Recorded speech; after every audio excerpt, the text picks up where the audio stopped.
सुप्रभात छात्रों, सभी का स्वागत है इस कक्षा में। आज हम कक्षा 8 संस्कृत जो मध्य प्रदेश में संचालित पुस्तक है उसका ये सुरभि, इसका हम प्रथम पाठ का अध्ययन करेंगे। तो आप सभी लोगों से मेरा निवेदन है कि आप सब लोग ध्यान से पढ़ेंगे। पहले हम पाठ पढ़ेंगे, पाठ का हिंदी अर्थ जानेंगे, हिंदी अर्थ जानने के बाद उस पाठ के अपन प्रश्नोत्तरों को धीरे धीरे हल करेंगे। कहीं भी कोई चीज समझ में नहीं आती है या किसी शब्द का अर्थ आप लोगों की समझ में नहीं आता है तो जब यहाँ नहीं कह पाओ तो आप अपनी बात कमेंट सेक्शन में जाके कह सकते हैं। इसके बाद जब हम लाइव यूट्यूब की क्लास में आया करेंगे तब आपको अपनी बात साक्षात कहने का मौका भी मिलेगा। तो देखिए, इस तरह का पहला पाठ हम जब निकालेंगे अपनी पुस्तक में ये, तो इधर के पेज पे माता सरस्वती की वंदना दी हुई है। तो सर्वप्रथम आप लोग हाथ जोड़िए और थोड़ा सा माँ सरस्वती का ध्यान कीजिए। शुक्लां ब्रह्म विचारसार परमां आद्यां जगद व्यापिनीं वीणा पुस्तक धारिणीं अभयदां जाड्यान्धकारापहां हस्ते स्फटिकमालिकां विदधतीं पद्मांसने संस्थितां वन्दे तां परमेश्वरीं भगवतीं बुद्धिप्रदां शारदां बुद्धिप्रदां शारदां तमीश्वराणां परमं महेश्वरं तं देवतानां परमं च दैवतं पतिं पतीनां परमं पुरस्ताद् विदाम देवं भुवनेशमीड्यम्। ये सरस्वती माता की प्रार्थना थी, वंदना थी। माता सरस्वती से हम ऐसी प्रार्थना करें कि माँ शारदा हमें बुद्धि दे। छात्र की जो इष्ट होती हैं वो माँ सरस्वती होती है, ठीक है ना। तो प्रथम पाठ है आपका लोकहितम मम करणीयम।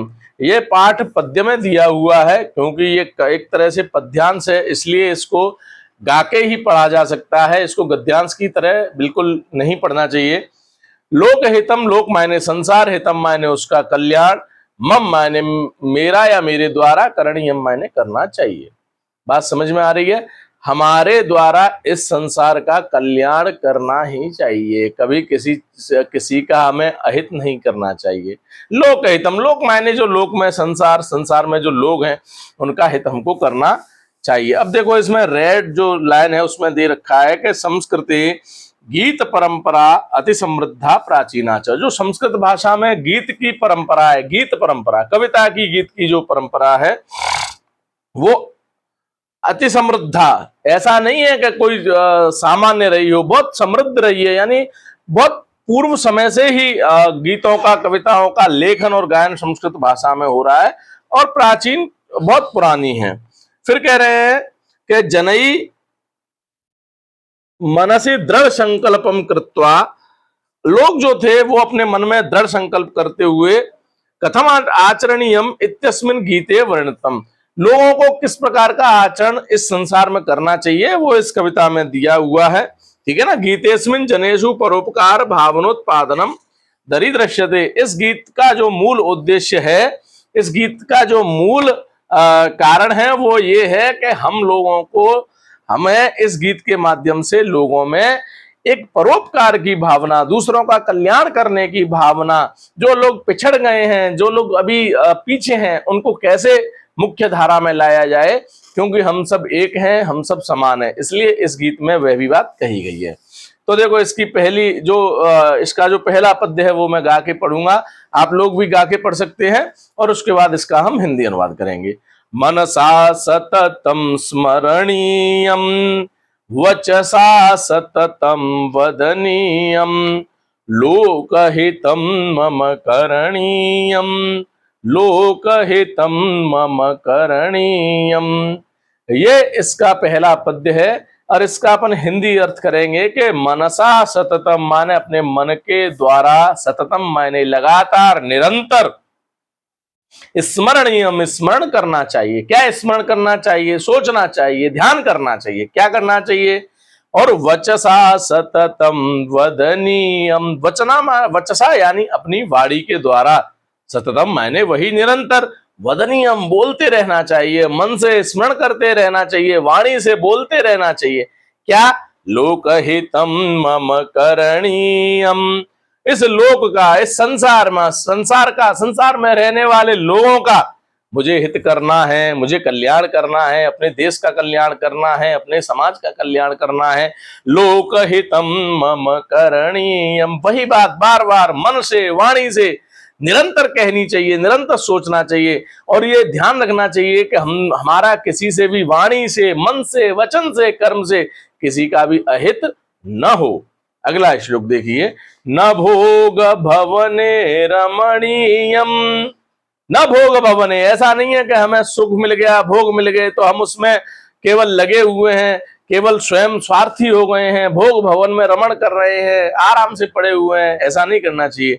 न च सुख शयने शयनीयम, सुख के जो शयन बिस्तर हैं, शयन कक्ष हैं, सुख में एकदम रह रहे हैं, हमें किसी से कोई लेना देना नहीं है, ऐसा स्वार्थी नहीं हमको बनना है। तो क्या करना है, अहर्निशम जागरणीयम, अहर्निशम, अहर्निशम का मतलब रात दिन लगातार क्या करना है, जागरण करना है। अहर्निशम जागरणीयम, किस लिए जागरण करना है कि लोक हितम मम करणीयम, कैसे मेरे द्वारा लोक का हित हो, संसार का हित हो, किस प्रकार मैं ऐसे कार्य करूं जिससे संसार का कल्याण हो। देखो अगला श्लोक देखते हैं, न जातो दुखम गणनीयम, और इस लोक का कल्याण करने के मार्ग में, इस संसार का कल्याण करने के मार्ग में, संसार का हित करने के मार्ग में अगर मुझे दुख भी मिलेंगे, जो मेरी राह में, जो मेरे मार्ग में मुझको कष्ट मिलेंगे, न गणनीयम, हमें उनकी गणना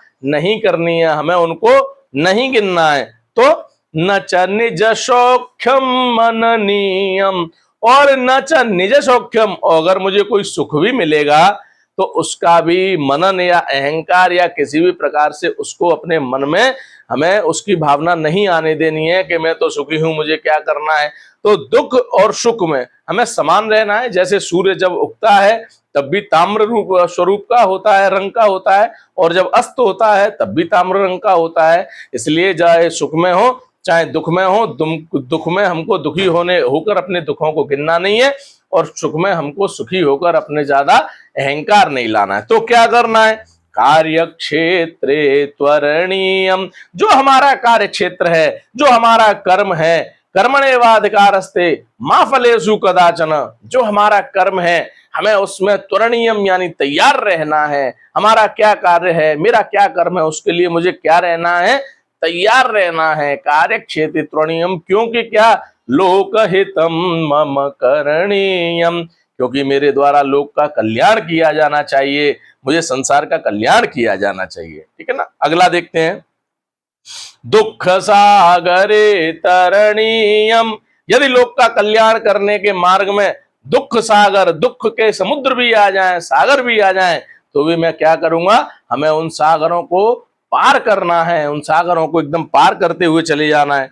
कष्ट पर्वते चरणीयम, और यदि दुख के, कष्टों के पहाड़ भी आ जाएं ऊंचे ऊंचे, तो भी हमें घबराना नहीं है। लोक कल्याण में दुख के, कष्टों के पहाड़ों को भी चढ़ते हुए चले जाना है। तो विपत्ति विपिने भ्रमणीयम, और विपत्तियों का पूरा वन मिल जाए, जहां पे केवल कष्ट ही कष्ट हो, विपत्ति विपत्ति हो, संपत्ति सुख की कोई चीज नहीं हो, तो भी क्या करना है, उसमें भी हमें घूम घूम के उससे पार निकल जाना है, उसको भी सहन कर लेना है। क्योंकि लोकहितम मम करणीयम, मुझे लोक का कल्याण करना है, मुझे संसार का कल्याण करना है। अब अंतिम पंक्ति में क्या कह रहे हैं, गहनारण्य घनांधकारे, गहन अरण्य में ऐसे ऐसे लोग, ऐसे जो हमारे बंधु हैं, ऐसे जो हमारे भाई हैं, जो गहना अरण्य मतलब घने जंगलों में रह रहे हैं, घनांधकार है, जिनके जीवन में गहन अंधकार है, बिल्कुल उनको बेचारों को कुछ भी नहीं पता। तो क्या करना है, बंधु जना ये स्थिता गौअरे, जो दूर दूर हमारे बंधुजन हैं, वो जो दूर दूर रह रहे हैं, जो बेचारे कुछ भी नहीं जानते हैं, जो अति पिछड़े हुए, उनका क्या करना है, तत्र मया संचरणीयम, वहां पे मेरे द्वारा संचरण करना चाहिए, जाना चाहिए, उनसे मिलना चाहिए, उनको बेचारों को हमें क्या करना है, क्योंकि लोकहितम मम करणीयम, क्योंकि लोक का हित मेरे द्वारा किया जाना चाहिए। ये कविता है, इसका मूल उद्देश्य सिर्फ इतना है कि हमारे हृदय में परोपकार की भावना आए, हमारे हृदय में दूसरों के कल्याण करने की बात आए, क्योंकि हम जिस समाज में रहते हैं, जिस देश में रहते हैं, उस देश का एक मूल संकल्प है कि सर्वे भवन्तु सुखिना, सर्वे सन्तु निरामया, सर्वे भद्राणि पश्यन्तु, मा कश्चित् दुःख भाग् भवेत्। अर्थात सर्वे भवन्तु सुखिनः, सभी सुखी हो, सर्वे सन्तु निरामया, सभी निरोगी हो, सर्वे भद्राणि पश्यन्तु, सभी का कल्याण हो, मा कश्चित् दुःख भाग् भवेत्, किसी को कोई भी दुखी ना हो, किसी के भी भाग्य में दुख ना हो।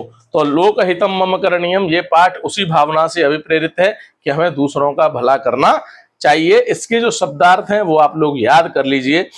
अब इसके प्रश्न देखते हैं अपन। एक पदेन उत्तरम लिखता, इसका क्या मतलब है? हमको एक पद में उत्तर लिखना है, बहुत ज्यादा बड़ी बड़ी लाइनों में या वाक्यों में उत्तर नहीं लिखना। तो देखो पहला प्रश्न है मनसा किम करणीयम, तो इसका उत्तर हो जाएगा स्मरणीयम। क्या हो जाएगा? स्मरणीयम। पहले ही दिया हुआ है, पहली लाइन में मनसा सततम स्मरणीयम, तो क्या हो जाएगा? मनसा सततम स्मरणीयम, किम की जगह सततम, ठीक है ना। वचसा किम करणीयम, वचसा सततम वदनीयम, ठीक है ना। ये दूसरा हो जाएगा कस्मिन न रमणीयम, कस्मिन न रमणीयम, तो इसमें क्या लिखेंगे? न भोग भवने रमणीयम। क्या लिखेंगे? न भोग भवने रमणीयम, ठीक है ना। अब चौथा प्रश्न आया किम न गरणीयम, तो हमने क्या पढ़ा था? न जातो दुखम गणनीयम, इसका उत्तर क्या लिखेंगे? न जात दुखम गणनीयम।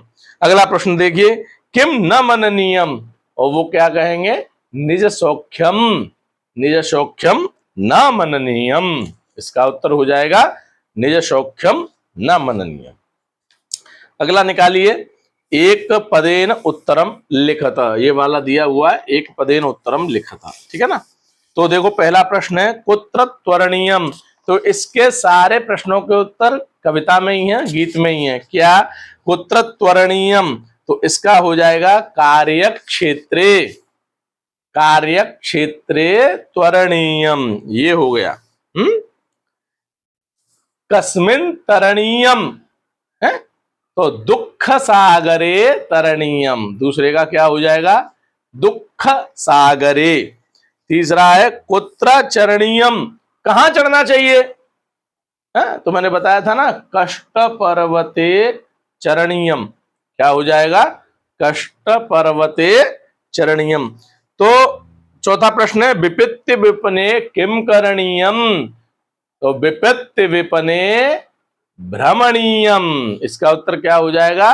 भ्रमणीयम। पांचवा देखिए मम किम करणीयम, मुझे क्या करना चाहिए, तो इसका तो जो पाठ का नाम है वही इसका उत्तर है लोकहितम मम करणीयम, ये इसका उत्तर हो जाएगा। अब तीसरा प्रश्न देखिए उचितम योजयत, जो सही है उसका योजन कीजिए।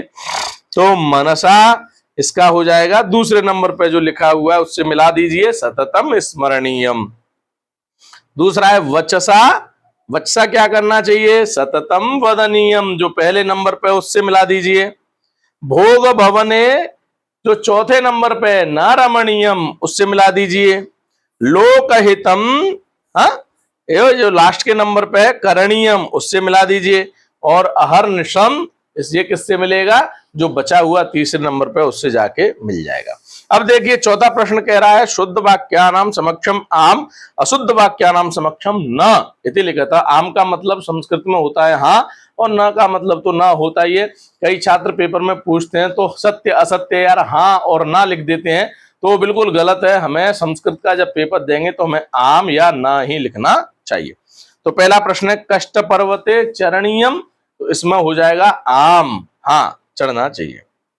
दूसरा है दुख सागरे न तरणीयम, तो ये बिल्कुल गलत है, इसलिए हम लिखेंगे न। तीसरा है न जातु दुखम गणनीयम, आम, हाँ। चौथा है विपित्य विबने न भ्रमणीयम, इसमें लिखेंगे न। और पांचवा है अहर्निशम जागरणीयम, इसमें लिखेंगे आम, ठीक है ना। अब देखो पांचवें प्रश्न में क्या करना है, रिक्त स्थान दिए हुए हैं और सामने ऑप्शन भी दिए हुए हैं, उन्हीं में से रिक्त स्थानों की पूर्ति करनी है। जैसे बंधु जना ये स्थिता, तो इसमें आ जाएगा गहुवरे, ठीक है ना। दूसरा है लोकहितम करणीयम, ये तो सरल है। तीसरा है भोग भवने, इसका हो जाएगा न रमणीयम, ठीक है ना, दूसरे नंबर पर जो लिखा है। चौथा है कार्य क्षेत्रे, इसका हो जाएगा त्वरणीयम। और पांचवा है कष्ट पर्वते, इसका हो जाएगा चरणीयम, ठीक है ना। ये पांचों हो गए। छठवा देखते हैं, नामोल्लेख पूर्वकम समास विग्रहम कुरुतः, ये समास विग्रह है। तो जैसे पहला है इसमें लोकहितम, इसका समास विग्रह क्या होगा, लोकस्य हितम, क्या हो जाएगा, लोकस्य हितम। षष्ठी तत्पुरुष समास होता है, वो आगे पढ़ेंगे, ठीक है ना। भोग भवने, भोगस्य भवने, ठीक है ना। कार्य क्षेत्रे, कार्यस्य क्षेत्रे। दुख सागरे, दुखस्य सागरे। कष्ट पर्वते, कष्टस्य पर्वते। ये इस तरह से हमें इनके समास विग्रह लिखने हैं। रिक्त स्थानम पूर्यत, ये रिक्त स्थानों की पूर्ति आप पाठ में देख के स्वयं करेंगे, ठीक है ना, ये आपके लिए कार्य है। अगला देखते हैं, उदाहरणम धातु प्रत्ययम च पृथक पुरतः, ठीक है ना। इसमें केवल एक ही धातु, एक ही प्रत्यय का प्रयोग है सारे शब्दों में, अनियर प्रत्यय का। कौन सा प्रत्यय का, अनियर, अनी ना पे बड़ी की मात्रा, यर र हलंत, अनियर प्रत्यय का प्रयोग है, केवल धातु बदल जाएगी। जैसे पहला है स्मरणीयम, इसमें स्मृति धातु है, अनियर प्रत्यय है, ठीक है ना। किताब में देखिए, करणीयम क्री धातु से अनियर प्रत्यय हो जाता है क्री,